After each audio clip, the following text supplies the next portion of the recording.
Hello everyone, welcome to BoxPut. Today we'll be showing you how to upgrade the firmware of the S13 Air using a USB drive.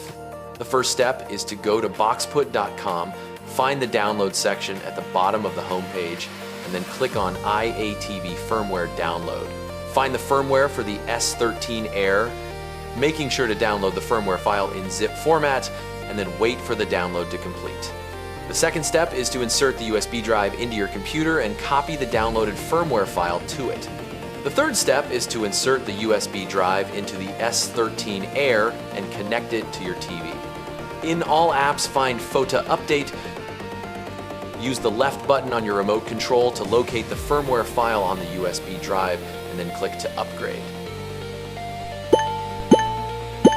The fourth step requires you to power off and restart the device for the firmware upgrade to be successful. Finally, you can check in About to see if the upgrade is complete. It's a very simple upgrade process. Have you learned how to do it?